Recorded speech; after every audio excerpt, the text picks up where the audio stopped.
नमस्कार दोस्तों।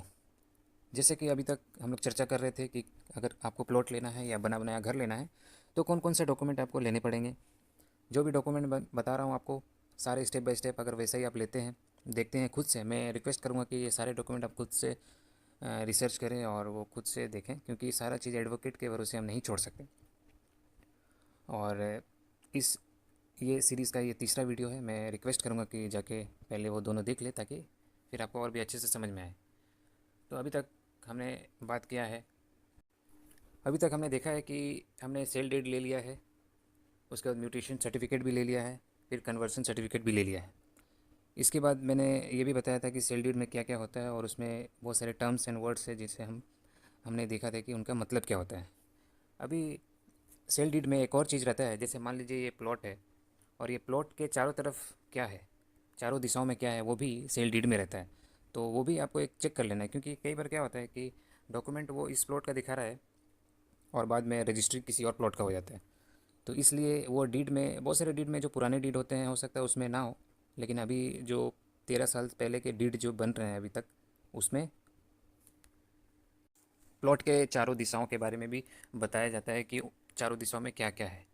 जैसे मान लीजिए प्लॉट के नॉर्थ साइड में जो भी लिखा है वो होना चाहिए। उसके बाद इसी तरह से उसके अपोजिट साउथ साइड में भी होना चाहिए, और उसके बाद यहाँ पे ईस्ट हो जाएगा, यहाँ पे वेस्ट हो जाएगा।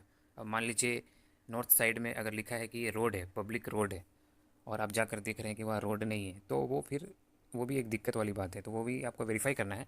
इसके लिए एक एप्लीकेशन है जिसे हम कंपास बोलते हैं। ये जो एप्लीकेशन है ये आप ओपन करेंगे तो ये बता देता है कि जो चारों दिशाएं हैं अपना, जैसे मैं इसको ओपन किया हूँ, अभी देख सकते हैं आप कि यहाँ पे दिखा रहा है कि ये अभी जहाँ मैं बैठा हूँ यहाँ का ये वेस्ट हो गया, और ये नॉर्थ हो गया, ये ईस्ट हो गया, ये साउथ हो गया, यहाँ पे मैं बैठा हूँ। तो ये चारों दिशाओं के बारे में बता रहा है कि यहाँ पे ईस्ट है, यहाँ पे वेस्ट है, यहाँ पे नॉर्थ है, यहाँ पे साउथ है। तो उसी तरह प्लॉट में जाके ये एप्लीकेशन चालू करके देख सकते हैं कि ईस्ट किधर है, वेस्ट किधर है, नॉर्थ और साउथ किधर है। और अगर उस डीड में लिखा है कि नॉर्थ साइड में आपका रोड है, पब्लिक रोड, तो पब्लिक रोड में कभी भी हम घर नहीं बना सकते। और आप जाकर वहाँ देख रहे हैं तो वहाँ पे घर बना हुआ है, तो वो भी एक दिक्कत वाली बात है। यानी कि उसको भी फिर आपको बोलना पड़ेगा सेलर को कि आप इसे चेंज करा लीजिए, क्योंकि आप जब लोन लेने जाएंगे तो फिर दिक्कत आएगा आपको। तो वो भी आपको एक बार चेक कर लेना है। डीड भी हमारा बहुत तरह का होता है, जैसे कि गिफ्ट डीड हो गया, उसके बाद विल डीड हो गया, पार्टीशन डीड हो गया, एक्सचेंज डीड हो गया। एक्चुअली डीड का मतलब ये है कि दो पार्टी के बीच में एग्रीमेंट होता है जिससे प्रॉपर्टी का ट्रांसफ़र होता है। तो अगर ऐसा भी हो सकता है कि वो जो प्रॉपर्टी मिला है वो गिफ्ट के द्वारा उसको मिला हो, जो अभी आपका सेलर है, या फिर उसको विल डीड के द्वारा मिला हो, यानी वसीयत के द्वारा मिला हो।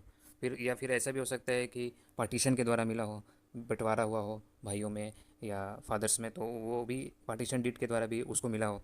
या फिर एक्सचेंज डीड, ये भी इसके द्वारा भी हम ऐसा समझ सकते हैं कि सेलर को मिला हो। तो याद रखिएगा कि सेल डीड और ये सारे जो नीचे लिखे गए हैं, गिफ्ट, विल, पार्टीशन और एक्सचेंज, ये सब अलग अलग डीड होते हैं और इनको सबको अलग अलग तरीके से देखा जाता है। और एक चीज़ आप सुने होंगे, POA यानी कि पावर ऑफ अटॉर्नी। मान लीजिए सेलर यहाँ नहीं रहता है, कहीं और रहता है, और उसको ख़रीद बिक्री का जिम्मा किसी और को दे दिया गया है, पावर ऑफ अटॉर्नी दे दिया गया है उसको। वो आपसे डील कर रहा है कि सेल कर रहा हूँ ऐसा। तो उस समय आपको एक्स्ट्रा केयरफुल रहने की ज़रूरत है, क्योंकि इसी में फ्रॉड होता है। जिसके नाम से सेल डीड है, अगर वो डील नहीं कर रहा है, कोई और कर रहा है, तो फिर वहाँ पे आपको एक्स्ट्रा केयरफुल होना चाहिए। फिर आपको प्रोफेशनल का मदद लेना चाहिए, जैसे एडवोकेट हो गया, उनका भी आपको मदद लेना पड़ेगा। और जैसे विल डीड है या गिफ्ट डीड है, जो मैंने बताया आपको सेल डीड के अलावा, उसमें भी आपको एडवोकेट की सहायता लेनी पड़ेगी। चलिए आगे बढ़ते हैं। अभी इसमें आपको फिर एक चेन डीड बनाना है। चेन डीड का मतलब क्या होता है कि एक डीड से दूसरे डीड को जोड़ना है। अभी मान लीजिए आप अजय से ले रहे हैं, अजय ने भी किसी से लिया होगा, मान लीजिए विजय से लिया है, फिर विजय ने भी किसी से लिया होगा, मान लीजिए चंदन से लिया है। तो इस तरह से आपको कड़ी जोड़ना है, इसी को हम बोलते हैं चेन डीड। अभी कड़ी जोड़ने के लिए अभी अजय, विजय और चंदन, ये तीन कड़ी जोड़ना है। तो आप अजय से ले रहे हैं तो अजय वाले डीड में विजय का भी नाम होगा, क्योंकि उस समय वो सेलर था। फिर विजय जब ले रहा था तब यहाँ पे विजय परचेसर होगा और चंदन होगा यहाँ पे सेलर। तो ये आपको ये सारी कड़ी आपको जोड़ना है, यानी कि ये सारी डीड आपको लेने हैं। अगर वो सेलर के पास नहीं है तो जैसे कि ये एक वेबसाइट जो पहले वीडियो में बात हुई है, यहाँ पर जाके सर्चिंग ऑफ डीड जो ऑप्शन है, यहाँ पर सर्चिंग ऑफ डीड में जाना है और नाम से सर्च करना है कि विजय अगर नाम से सर्च हो रहा है, उसमें ईयर ऑफ रजिस्ट्रेशन भी डालना पड़ेगा, कौन से साल में रजिस्ट्रेशन हुआ था और कहाँ पे हुआ था, तो वो डीड हमको पता चल जाएगा। फिर हम सर्टिफाइड कॉपी निकाल सकते हैं। अगर वो नहीं मिल रहा है तो यहाँ भी आपको एडवोकेट का हेल्प लेना पड़ेगा, वो आपको फिर ये डीड बना कर देंगे। इसमें और एक चीज़ है कि मान लीजिए विजय ने चंदन से जब लिया था तो चंदन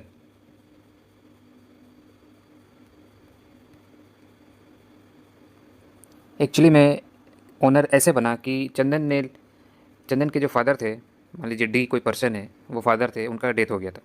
तो डेथ होने के बाद चंदन और कोई ई पर्सन है, उनके नाम पे ये एज ए लीगल हेयर इनको बंटवारे के रूप में ये डीड मिला था या प्लॉट मिला था। तो फिर इसमें ऐसा होगा कि डी का डेथ सर्टिफिकेट और डी का लीगल हेयर सर्टिफिकेट भी चाहिए, क्योंकि उससे ये साबित होता है कि डी का जो लीगल हेयर है वो सी और ई ही है, कोई तीसरा पर्सन नहीं है। और सी और ई को जो भी मिला है उसमें से सी अपने हिस्से को अब वो बेचना चाहता है, इसमें किसी को भी कोई प्रॉब्लम नहीं है। तो ये यानी कि कहने का मतलब ये है कि अगर बीच में जब हम कड़ी जोड़ते हैं, जब चेन डीड हम जोड़ेंगे एक से दूसरे का, दूसरे से तीसरे का, और उस समय किसी का डेथ हो जाता है तो हमें फिर लीगल हेयर सर्टिफिकेट भी लेना है। अदरवाइज़ ये फिर बैंक में रिजेक्शन हो सकता है। ये लीगल हेयर सर्टिफिकेट भी आपको लेना ज़रूरी है। ये सारे डॉक्यूमेंट कंप्लीट करने के बाद आप जा सकते हैं एडवोकेट के पास, जो आपको टीसीआर बना कर देगा। टीसीआर का मतलब होता है टाइटल क्लियरेंस रिपोर्ट, जिसमें वो अपना ओपिनियन देता है, जिसमें वो बताता है कि जिस प्लॉट को आप ख़रीदने वाले हैं या जिस जगह को आप ख़रीदने वाले हैं वो एक्चुअली में सही प्लॉट है, जिसके नाम पे है वही है। वैसे तो आपने वेरीफाई कर लिया, लेकिन एडवोकेट भी वेरीफाई वो करता है, उसको देखता है कि म्यूटेशन सही है कि नहीं है, डीड सही है कि नहीं है। फिर वो एक चेन डीड भी बनाता है। मिनिमम बैंक जो है 13 साल का आपको चेन डीड मांगता है। 13 ईयर्स का ये डीड, चेन डीड आपको चाहिए। मतलब अगर आप अजय से ले रहे हैं, फिर वो उसने विजय से लिया, फिर चंदन से लिया, इस तरह से डीड हम एक दूसरे का जब जोड़ते हैं तो ये लगभग मिनिमम 13 साल का चेन डीड होना चाहिए। और मैक्सिमम हम 30 ईयर्स तक का ले सकते हैं, 30 ईयर्स तक का हम ले सकते हैं। तो ये सारा आपको एक ओपिनियन देगा टीसीआर के थ्रू एडवोकेट, जिसमें वो बताएगा कि ये प्रॉपर्टी सही है, इसमें कोई दिक्कत नहीं है, आप इसे ले सकते हैं। ये जिस बैंक से भी आप लोन लेने जाएंगे, उस बैंक का जो पैनल में एडवोकेट रहता है, वही एडवोकेट के पास आपको जाना है। करीबन ये टीसीआर रिपोर्ट बनाने में आपका 3,000 से 3,500 रुपये तक का खर्चा आएगा, जिसमें वो एक रिपोर्ट देगा और बताएगा कि ये टाइटल क्लियर है, इसमें कोई भी तरह का बोझा नहीं है या किसी भी तरह का लोन नहीं है। ये आपको एक रिपोर्ट देगा। ये रहा टीसीआर का फॉर्मेट। ये एग्जांपल है, आप सैंपल के तौर पे देख सकते हैं। इस तरह का एक रिपोर्ट रहता है, एक ओपिनियन रहता है एडवोकेट का, जिसमें वो सारा डिटेल लिख कर देते हैं। और उन्होंने एक कोर्ट से सर्चिंग भी कराया था, ताकि ये पता चल सके कि उस प्लॉट के खिलाफ़ कोई केस दर्ज तो नहीं है, तो इसलिए उन्होंने कोर्ट से सर्चिंग भी कराया था। तो उसका भी ये सैंपल है, ये आप देख सकते हैं कि कोई भी केस या क्रिमिनल केस या किसी भी तरह का उसमें केस नहीं था। तो ये भी रिपोर्ट वो देखने के बाद देते हैं। जब टाइटल क्लियर रिपोर्ट आ जाता है तो आपको सिर्फ ध्यान देना है कि उसमें जो डीड बनाया गया है, चेन डीड, उसमें 13 साल मिनिमम तो है या नहीं है, वो देख लीजिएगा आप। और जो भी प्रॉपर्टी है रेजिडेंशियल होना चाहिए, और जो भी एडवोकेट का जो ओपिनियन है वो एक बार आप पढ़ लीजिएगा कि उसमें कोई किसी भी तरह का कोई प्रॉब्लम तो नहीं है।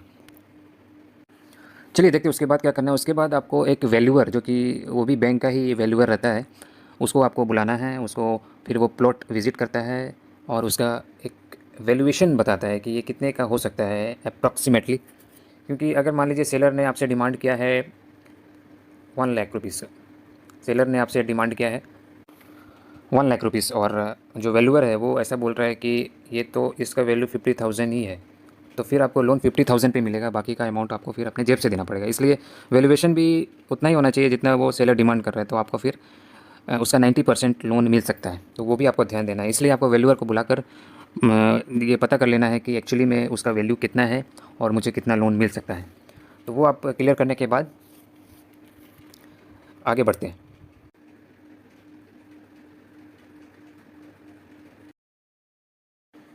अभी आप स्क्रीन पर एक डॉक्यूमेंट देख रहे हैं जिसका नाम है खजना। जैसे किसी के नाम पे जब प्लॉट होता है वेस्ट बंगाल में, तो वेस्ट बंगाल गवर्नमेंट को एक टैक्स देना पड़ता है, जिसे खजना बोलते हैं वहाँ पे।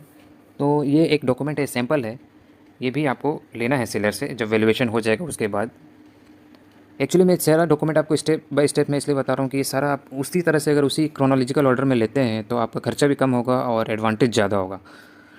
तो ये डॉक्यूमेंट से ये पता चल जाता है कि उनका टैक्स अभी तक कितना दे दिया है उन्होंने और कितना बाकी है।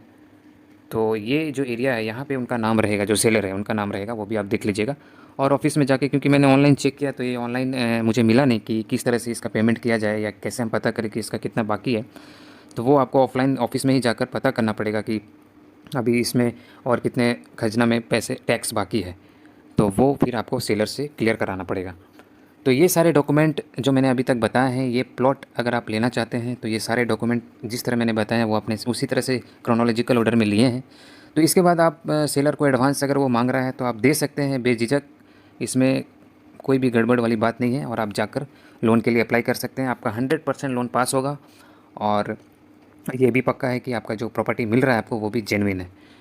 तो ये सारा चीज़ आपको ध्यान में रखना है। तो और भी जैसे कि आपने प्लॉट तो ले लिया है तो प्लॉट के लिए फ़िलहाल इतना ही देखना है। अभी नेक्स्ट प्लॉट के ऊपर जब आप घर बनाते हैं तो बाकी का जो डॉक्यूमेंट है वो जब आप घर बनाएंगे प्लॉट पे तो वो सब आपको खुद से बनाने पड़ेंगे, या फिर आपने बना बनाया घर लिया है तो फिर सेलर से और भी सारे डॉक्यूमेंट लेने हैं, क्योंकि उसमें घर भी बना हुआ है, मैं वो भी ले रहा हूँ। तो वो डॉक्यूमेंट भी आपको फिर लेने हैं, यानी कि अभी बहुत सारे डॉक्यूमेंट अभी और भी लेने हैं। तो आज की वीडियो के लिए इतना ही, फिर मिलेंगे। जय हिंद।